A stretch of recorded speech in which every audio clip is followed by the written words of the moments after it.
What have I ever done to make you treat me so disrespectfully? If you'd come to me in friendship, then the scum that ruined your daughter would be suffering this very day. And if by chance an honest man like yourself should make enemies, then he would become my enemies. And then they would fear you.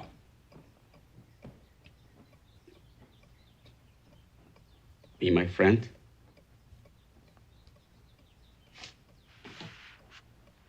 Godfather?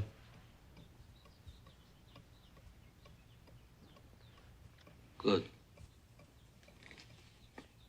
Someday, and that day may never come, I'll call upon you to do a service for me. But until that day, accept this justice as a gift on my daughter's wedding day. Grazie.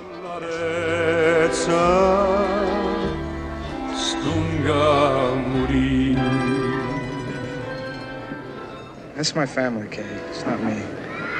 Oh, but it is him. And there it is, from young and handsome Al Pacino to a barely recognizable Diane Keaton. The key line of dialogue in Francis Coppola's masterpiece, The Godfather, now being reissued next week with a brand new print and sparkling soundtrack in honor of its 25th anniversary. It's the key line because Michael Corleone doesn't know the power of his own family. It's a big part of him, too. The big surprise for me seeing The Godfather again is just how great Al Pacino is in this picture. Marlon Brando, of course, gained the notoriety and the Oscar, but Pacino provides even more glue to hold the story together. Now, Johnny is my father's godson, and my father went to see this band leader, and he offered him $10,000 to let Johnny go. But the band leader said no. So the next day, my father went to see him, only this time with Luca Brasi. And within an hour, he signed a release for a certified check of $1,000. How did he do that? My father made him an offer he couldn't refuse. Later, he takes control from his wounded father and replaces the loyal consigliere Tom Hagen, his adopted brother, played magnificently by Robert Duvall. You're not a wartime consigliere, Tom. Things may get rough with the move we're trying. Still later, in a great scene, Michael Corleone moves his family's interests from New York to Las Vegas, and he's foolishly put his irresponsible older brother Fredo, the late great John Cazale, in charge. But Fredo, the goof, greets Michael with hookers, and it's a big mistake. Who are the girls? That's for you to find out. Get rid of them, Fredo. Hey, Mike. Fredo, I'm here on business. I leave tomorrow, and I get rid of them. Of course, I can't leave out Marlon Brando, a great moment, his death scene, improvised by Brando himself.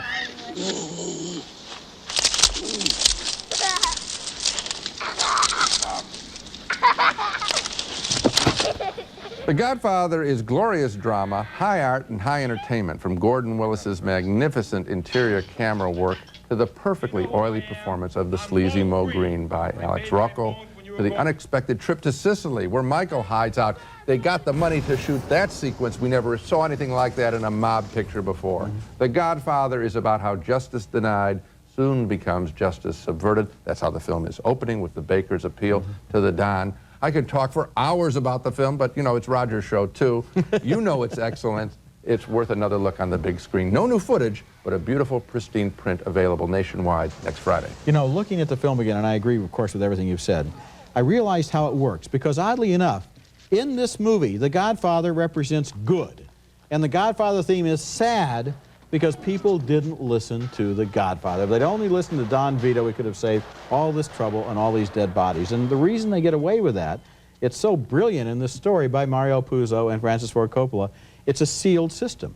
Right. There are no civilians. No. The only cop you meet is McCluskey. He's crooked. He's in there. There are no victims. You don't see any victims of gambling and alcohol and prostitution and then later drugs. Right. And the only crime is disloyalty. Right. And so within the sealed moral world of this film, everything works and he's the good guy. This is the rare case of where a book, and it was a pop culture book, has been transfigured by Coppola into something far greater than that. Well, let's Now, it is pop culture, but I read The Godfather and I couldn't put it down. It's just a heck of a good story. But you know that this is a greater movie than it is a book. Well, that goes without saying.